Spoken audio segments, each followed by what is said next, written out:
Picture this. The year is 1916. World War I is raging across the muddy trenches of Europe. A brutal stalemate of attrition. But another, less visible war is being fought on the vast, unforgiving waters of the North Sea. This is a war of steel giants, of colossal dreadnoughts, a high-stakes naval chess match between the two most powerful fleets the world had ever seen. At stake, nothing less than control of the seas, the vital arteries of the British Empire. For 2 years, these titans had prowled, postured, and skirmished. But a full-blown, decisive clash remained elusive. That was all about to change. On the last day of May 1916, the pieces were finally moving into position for the greatest naval battle in history, the Battle of Jutland. The stage was set for a confrontation of epic proportions.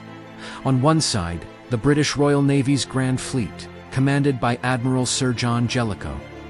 This was the largest, most powerful naval force on the planet, the inheritor of Nelson's legacy and the guardian of Britain's global empire. Jellicoe was a cautious, meticulous planner, acutely aware that, as Churchill famously said, he was the only man who could lose the war in an afternoon.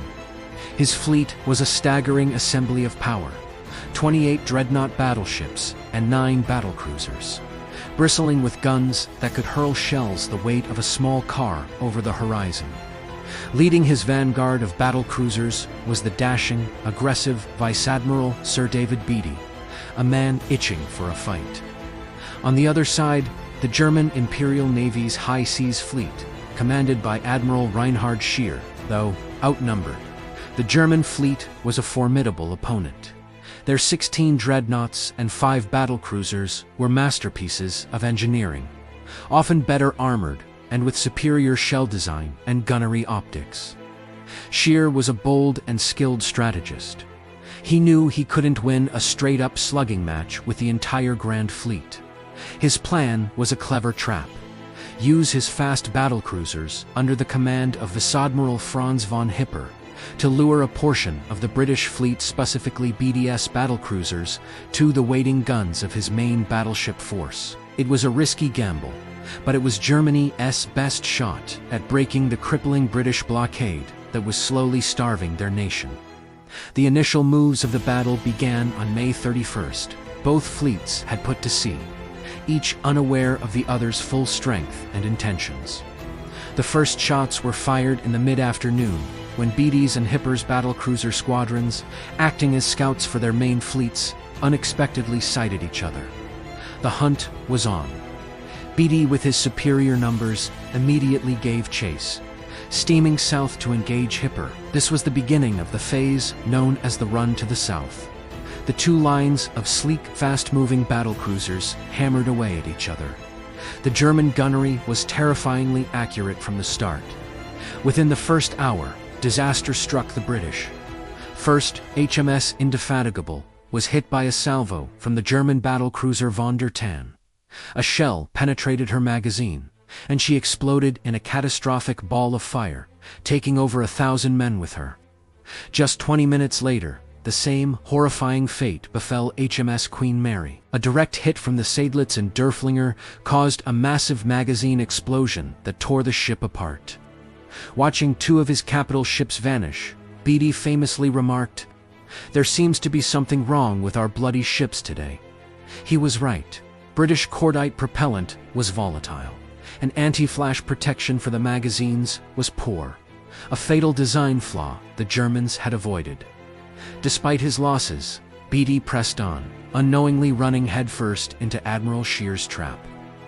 Just as Hipper had planned, Beatty's squadron was led directly towards the main German High Seas Fleet. Suddenly, lookouts on the British ships spotted the terrifying sight of Scheer's entire line of battleships emerging from the haze on the horizon. The hunter had become the hunted. Beatty had no choice. He ordered an immediate turn, reversing course 180 degrees. This began the second phase of the battle, the run to the north. Now, it was Beatty's turn to act as bait, desperately trying to lead the pursuing German fleet into the jaws of his own commander, Admiral Jellicoe, and the full might of the British Grand Fleet, which was thundering down from the north to join the fray. The chase northward was a desperate, running fight. Beatty's remaining battlecruisers took a pounding but held on, their faster speed just barely keeping them ahead of the German guns. All the while, Jellicoe, aboard his flagship HMS Iron Duke, was faced with the most critical decision of his life. He was sailing towards the sound of the guns, but due to sketchy intelligence reports and the complexities of naval communication, he had only a vague idea of the enemy's exact position, course, and speed. He needed to deploy his 24 dreadnoughts from their cruising formation into a single line of battle, a maneuver known as crossing the T. If he got it right, he could bring the full, crushing broadside of his entire fleet to bear on the front of the German line. If he got it wrong, he could expose his own ships to annihilation. In a moment of supreme tactical genius, based on fragmented reports and sheer intuition, Jellicoe made his call. He deployed his fleet to port, a move that perfectly positioned the Grand Fleet across the path of the oncoming German high seas fleet. As Scheer's ships emerged from the mist, they were met with a horrifying wall of fire from Jellicoe's battleships. For the first and only time in the battle, the Grand Fleet was in its perfect formation, and the German fleet was caught completely by surprise, sailing directly into a hailstorm of British shells.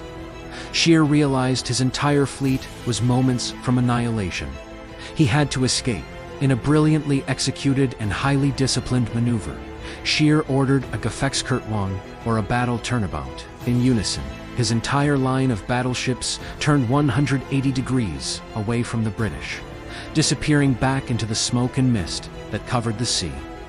Jellicoe, cautious of torpedo attacks and German mines in the fading light, chose not to pursue recklessly into the gloom. A short while later, Scheer, disoriented in the poor visibility, inadvertently turned back towards the British fleet and ran into the trap for a second time. Once again, Jellicoe's guns erupted, and once again, Scheer was forced to execute his life-saving battle turn to escape, this time covering his retreat with a desperate torpedo attack by his destroyers and a death ride charged by his already battered battlecruisers. As darkness fell, the main fleet action was over.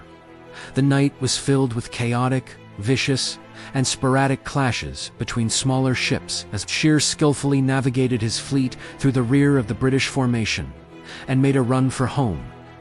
By the morning of June 1st, the German high seas fleet had slipped the net and was safely back in its harbor.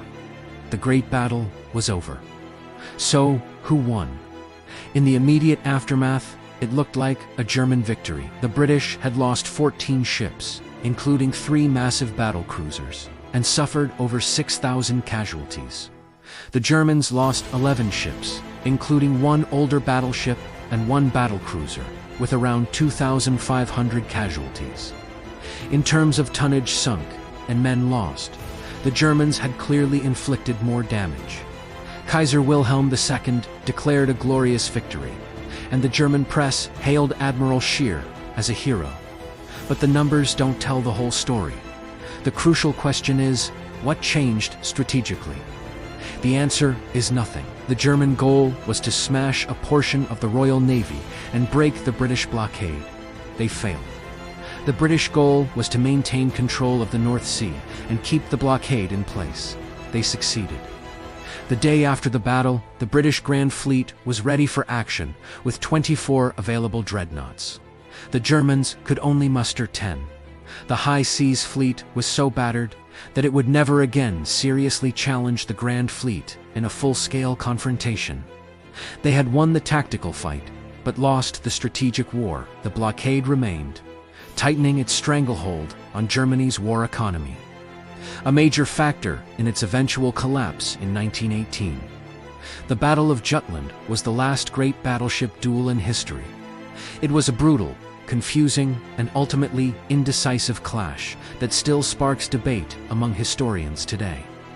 Was Jellicoe too cautious? Was Beatty too reckless? Could the Germans have won? What we know for sure is that on that day in the North Sea, over 250,000 men aboard 250 warships fought for control of the waves. It was the climax of the dreadnought era, A terrifying spectacle of industrial warfare that, while tactically messy, confirmed British naval supremacy and helped shape the final outcome of the First World War. It served as a stark lesson that victory in war isn't just about who sinks the most ships, but about who is left controlling the sea when the smoke clears. Thanks for watching. If you found this dive into naval history interesting, make sure to hit that like button and subscribe for more deep dives into the pivotal moments that shaped our world. See you next time.